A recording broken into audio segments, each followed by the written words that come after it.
Psychoanalysis and philosophy. Lacan, father of the big other.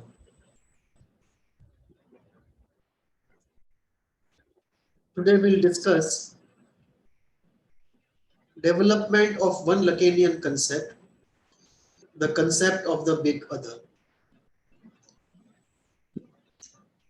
The other has always been an interesting area in psychoanalysis, an interesting concept in psychoanalysis.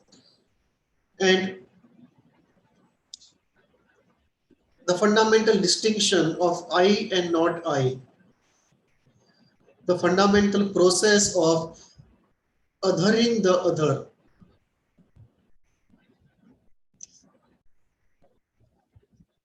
the other has been not only a psychoanalytic concept, but also a very philosophical concept used extensively by Sartre when he says the other is the hell, and by many in psychoanalysis who go on the other side, especially Kohut, and we come to a different position that the other is the sunshine. Obviously, the other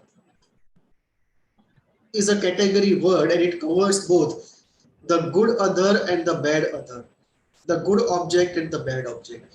And therefore, what we say about the other depends upon what are the specifics of this the other that we are referring to. Lacan gets into slight details of this concept of the other, and he coins two concepts, the small other and the big other. The small other are people around us to whom we are related, our parents, our friends, whereas the big others, the big other is something which is beyond the control of all the small others individually or put together. And the big other constitutes of the law, the language, the culture, the historical period, and so on. This big other is taken as to be granted, or rather, let me say, it is taken as something to be taken as granted. It is not something that we create as individuals. However, the big other, like anything else, doesn't fall from heaven. There is a human element there, and the other part is also true. It is not completely our volition. So the big other, who is beyond the small other, is to be taken as given. The small others can get together and make changes in the big other, but those changes are usually small unless we are talking of a revolution. The big other, however, is taken as given, and we don't go into the ontological genesis of the big other. If we go into the ontological genesis of the big other, the question arises of the father of the big other.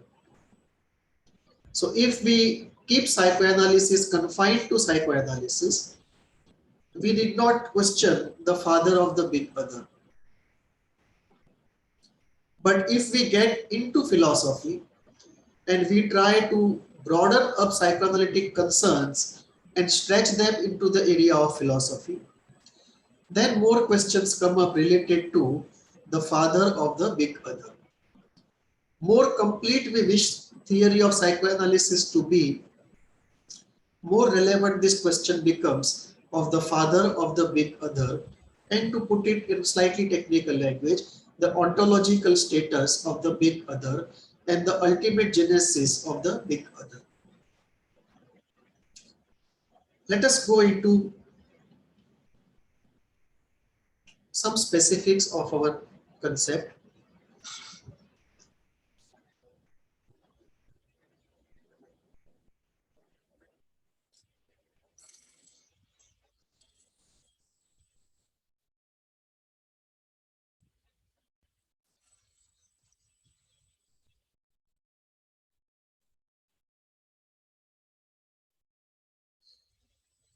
Lacan talks about the natural condition in early childhood and how the subject gets created. And this, he says, is one of the necessary tragedies where there is a mechanism and we create a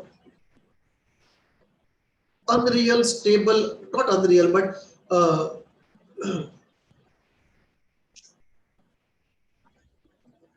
stable identity which is different from our true condition. So what is the true condition? The true condition in which we find ourselves in early childhood is one of chaos and disintegration. And we can talk about this true condition in two ways. The true condition in the real before the advent of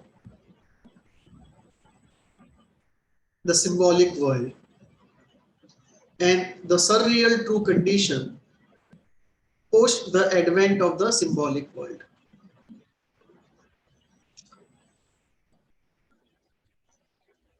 The real true condition therefore would be the condition of a natural flow of pure affects, whereas the surreal true condition would be a chaotic flow of pure affects and surreal objects. And in this true chaotic disintegrated condition, uncoordinated condition, unattenuated condition, a condition free from symbolism and rationality. In this condition arises the subject. And the subject coming into being is itself an escape from the truth.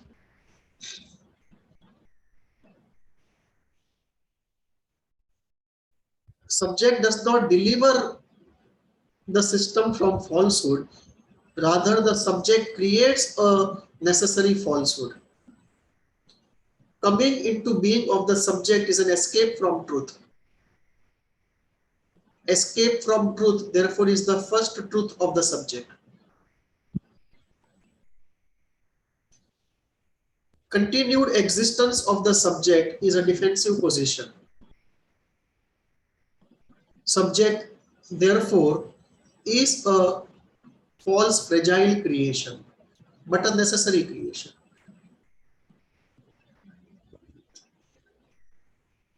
False not in the sense that it is false in the sense of not being true, false in the sense of being inauthentic. The subject therefore has constantly to hide its own fragility.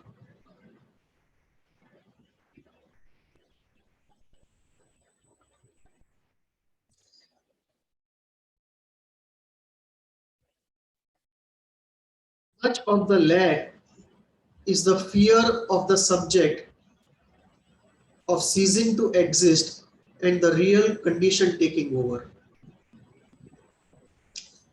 Healthy subject, therefore, is only a healthy denial. So we see the true condition from their emergence of the subject and then emergence of the other. The subject slowly recognizes the other. I and not I become clear, and the other can be divided in many ways. One way to divide the other is to say there is the small other human beings around us, our parents, our siblings, our friends, relatives, the small other human beings that we meet. And then there is the big other, the laws of nature, the material world as it is, the language, the culture, the law of the land, our individual circumstance and the circumstance created by historical situation where we are born. All of this constitute the big other. And the big other is bigger than the small other because all the small others individually or put together cannot alter fundamentally the big other. They can make some changes, but they cannot fundamentally alter the big other. The big other is the creation partly of nature and partly of millions of small others over centuries. The question therefore comes, is the big other just there de trop, or is there a father of the big other? Naturally, there is a father of the big other.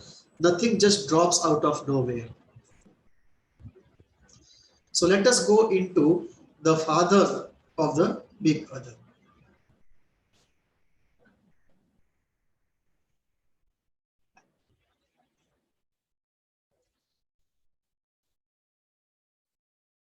Once we put the question of the father of the big other, it leads to the question of the desire of the father of the big other.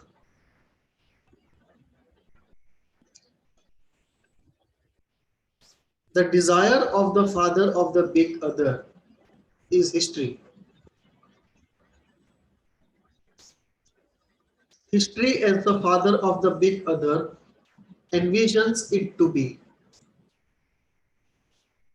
Can the father of the big other satisfy his desire? Perhaps so.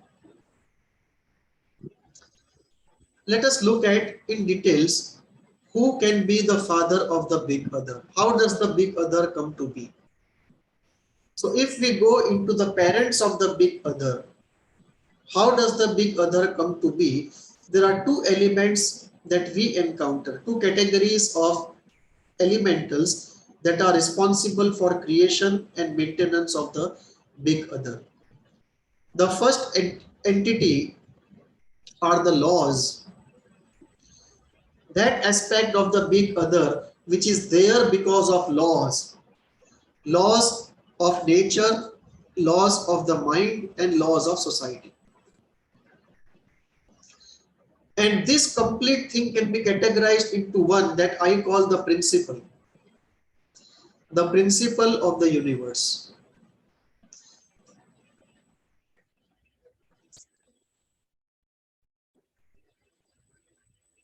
And this principle is the father of the big other.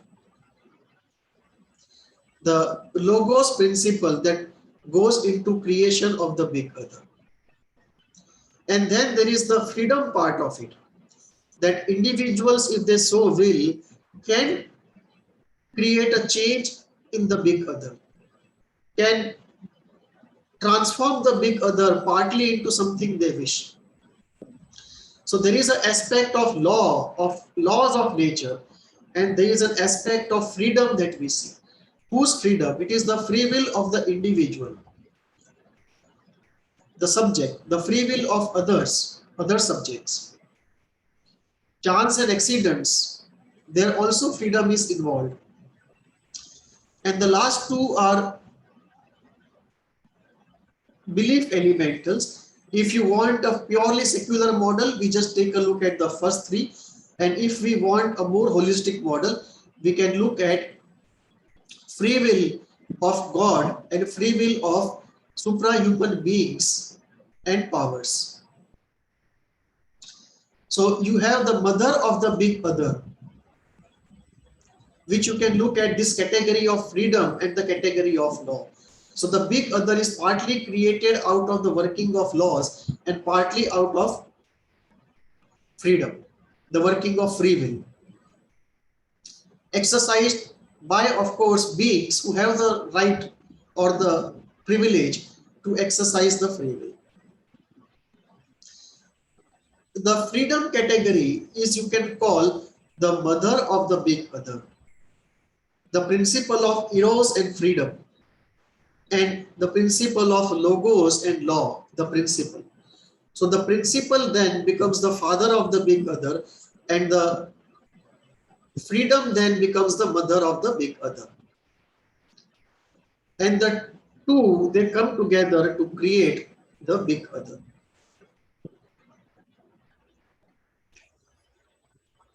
Is the mother completely free? Is our freedom completely free? Is our free will completely free? Or is our free will also under the influence of our unconscious? And there are laws in our unconscious. And there we get into the hold of the father on the mother and the hold of one mother on the other mother. So the hold of fundamental laws of nature as they influence our free will, and the hold of entities with free will over each other, like the influence of the subject on the community and on the community on the subject's free will. So the subject has an influence on the community's free will, and the community has an influence on the subject's free will. So the influence of the father on the mother and the influence of one mother on another mother. We are definitely free to partly create the good big other, and partly we have to depend on the laws of nature. Good part is there are open spaces in the big other. The big other is not a solid, unchangeable, immutable. Open spaces in the big other help us to rearrange the big other.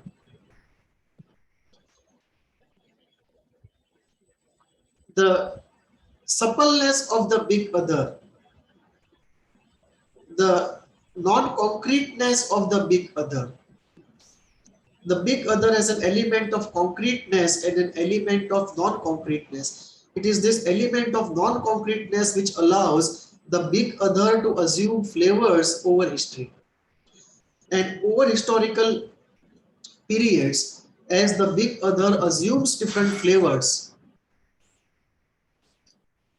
partly driven by the father and partly driven by the mother, more driven by the father.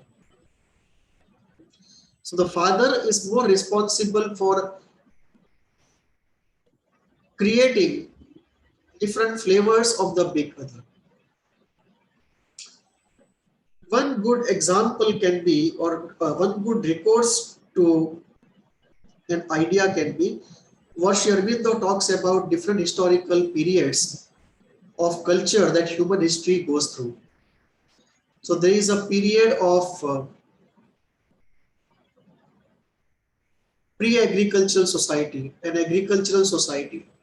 There is an archetypal traditional period. Then there is a period of individualism, and then a period of spirituality. Hegel would call it spirit of the age. But the spirit of the age, or in our discussion, the father and the mother, they create the flavor of the big other in any given historical period. Is there a freedom from the big other? And is there any law of the father or the law of the mother that can allow us freedom from the big other? Let us go into how the big other influences us, controls us, and how difficult it is to be free from the big other. The big other informs our desire. When we say desire, when Lacan says desire is the desire of the other is also under the influence of the big other. At times, the desire is more under the influence of the big other rather than the small other. But even otherwise, the small other is in the influence of big other. And our desire, when we say the other, it involves both the small other and the big other. So desire is central to us, and in that centrality is on us the hold of the big other. Our thinking, our expression, our feelings, much of it happens in language. Language is second anchor in us of the big other.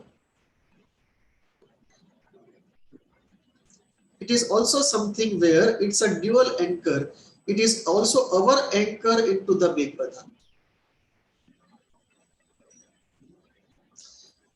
The big other controls our action by conventions and laws, and there is no freedom from it completely. Can there be freedom in psychosis? Even in psychosis, as there is a freedom from ordinary neurotic reality, there is no freedom from the big other. The hold of the big other continues even in psychosis, even in catatonia. There is no freedom from the big other. Even in psychosis, the language which is used, desires which are satisfied or one is frustrated about, they are informed by the big other. If the regression is so high that language breaks down, the hold of language goes away, but the hold on our desire still is there. If the hold of desire also goes away, then there is a possibility of the freedom from the big other.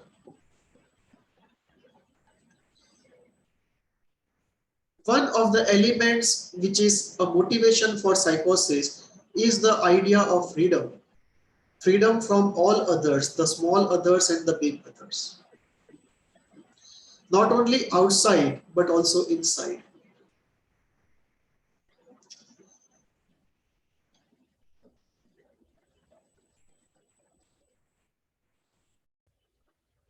It is only in the state of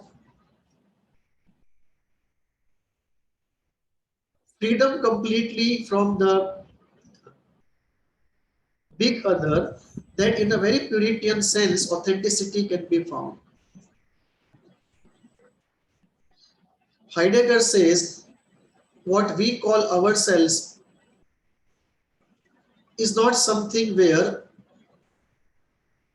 there is a pure existence and it modifies itself in time. Rather, what we call ourselves get manufactured with time as one of the active players.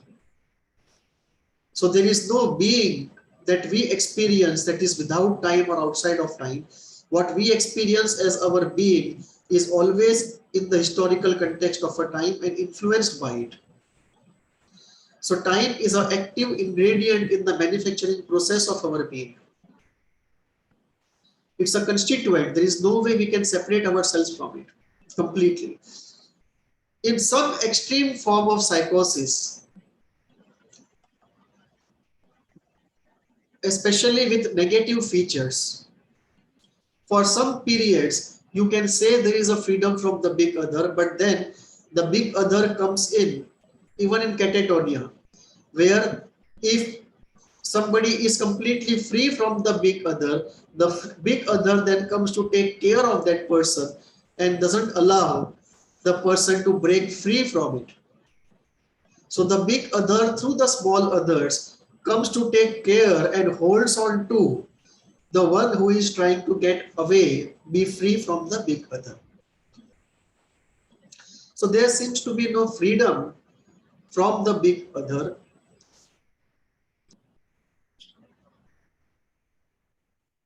It seems to be an inescapable part of the human condition. Is there then something that can give us freedom, some law of father or the mother?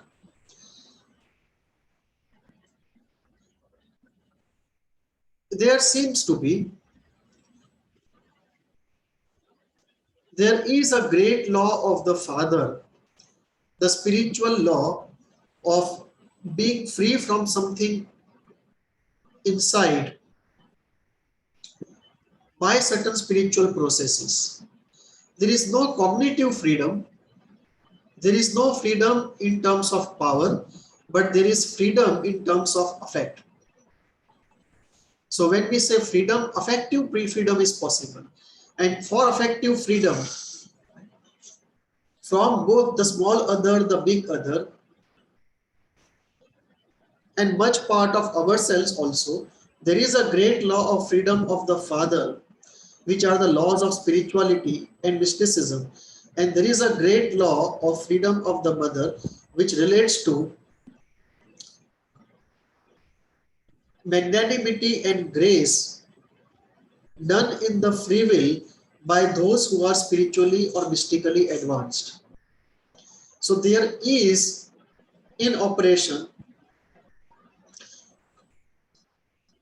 one law of the father and one law of the mother that helps us to be free from the big other in affective terms, in influencing terms, but not in cognitive or power terms. So there is a partial freedom from the big other, which is possible in this exceptional way, but this is for people who intensely pursue spirituality, and a few of them succeed. This is an exception rather than the rule. Rule is the freedom from the big other in any aspect seems impossible for most human beings.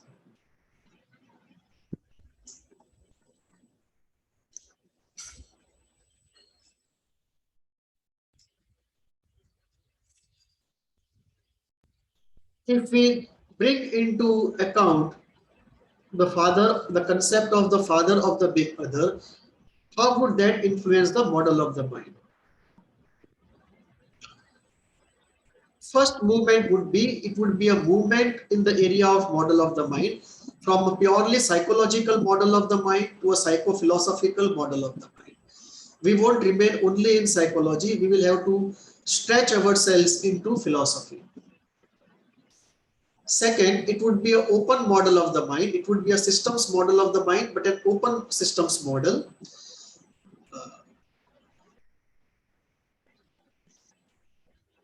It would be very like, if we look in psychoanalysis, Jung, I mean, we have only two, Freud and Jung, who were really speaking model of the mind creators. After Freud and Jung, we have not found people of the same caliber in the area of model of the mind. People have been exceptionally good in other areas, but not in this area of model of the mind. And in both these cases, Freud and Jung, uh, Jung comes closest to creating a psychophilosophical model of the mind, because his concept of the self is just two steps away from connecting to the absolute, or the principle, as I call it. So if we create a model of the mind with factoring in the concept of the father of the big other, it will be a psychophilosophical model. It will be an open model where history enters into the model of the mind, and the model of the mind is historical. It is not an individual model of the mind of the individual and his family, but it is a historical model of the mind. That model of the mind essentially will be transpersonal, because we are factoring in society, we are factoring in history, and it can be, though need not be, you can create a secular model or a spiritual model. I prefer a spiritual model where it will be a spiritual trans-psychoanalytic model, and one of the major changes there will be, it will factoring in living and not limit itself to the classical principle of reflecting, not acting. And that living will produce many changes in the model, not model, in the mind. So that model of the mind will have to factoring in once the model gets into operation, the aspect of living gets changed through living. Do we find such models already in ancient times, or is it a new idea? It is an ancient idea. In Indian spirituality, there are models which are psychophilosophical in nature, transpersonal in nature, spiritual in nature. Uh, Most of them are not open or historical, those elements are not there. But except for that, other elements are there. We can look at the yogic model of the mind. We can look at the Tantra model of the mind. We can look at Sri Aurobindo's model of the mind. And I have created one model of the mind called the HEAT model. HEAT is an acronym for Holistic Elemental Analysis and Therapy. And this builds upon Sri Aurobindo's model of the mind, which of course is building on the Tantra model of the mind, and put together in the model of the mind elements of Freud and Jung, put all of them together, add to it some more innovations, part from experience, part from conceptualization, and we have the HEAT model of the mind. So this HEAT model of the mind can factor in the father of the big other.